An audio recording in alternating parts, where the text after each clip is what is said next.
Hello everyone. Now we will discuss about the differences between the liver oats and mosses. Differences between the liver oats and mosses. Here, liver oats and mosses both are the classes in the bryophytes. Bryophytes are the amphibians of the plant kingdoms, we know. Particularly if you are taking about the liver oats here, the liver oats, the plant body which is there, the plant body is differentiated into thallus or thalloid structure. It is dorsiventral, structure is dorsiventral and attached to the substratum.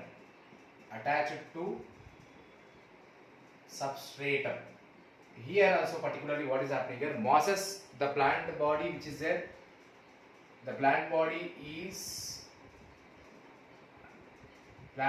slender and upright axis. Slender and upright axis it actually. That means upright in condition.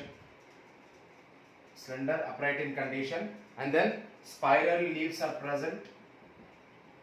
Spiral leaves are arranged, particular leaves are arranged in a spiral leaf, and then they are attached to the ground with the help of the rhizoids. Rhizoids attached to the ground with the help of the rhizoids. Rhizoids are the root-like structures. In the bryophytes, root-like structures we are calling as a rhizoids. Then, second point particularly we are seeing in this liver oats is actually their gametophyte stage consisting of only first stage that is protonema. Here gametophytic stage is divided into first stage protonema and second stage leafy structure or gametophoria. Here in these things, in the liver oats, asexual reproduction occurs always by the fragmentation and gemme, by the formation of the gemme. Gemme are the cup-like structure which are asexual birds. Here also asexual reproduction by the fragmentation, gemme formation, and in secondary protonema particularly, we can see it as by the budding, and sexual reproduction here particularly,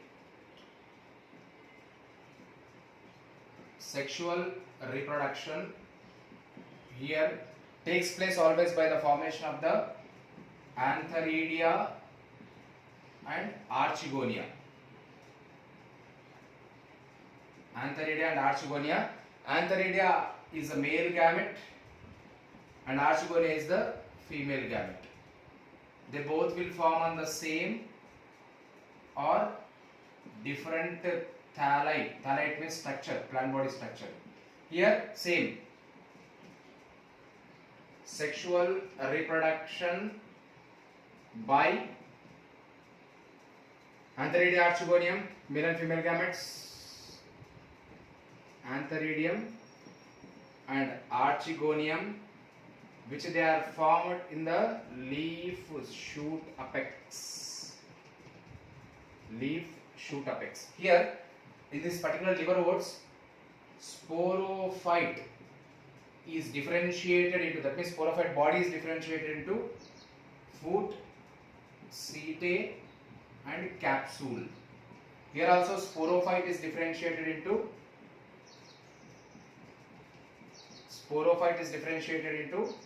same foot, setae, capsule. That means thallus structure is divided into these three parts, foot, setae and capsule. But here this foot, setae and capsule in the mosses consisting of an elaborate structure, that means large structure here. And now particularly here after the sporophytic structure, if you are seeing the elaters, that means spore dispersal. For germination of the spores, actually spore dispersion should be there here. Spore dispersion here always takes place by the elaters. Here liverworts consisting of elaters. Here spore dispersal is always by the peristomial teeth. Peristomial teeth, they are the structures which help in the spore dispersal. Here spore develops or germinates, gives rise to gametophyte. Here spore gives rise to, spore develops into protonema. Protonema is the first stage structure we discussed already.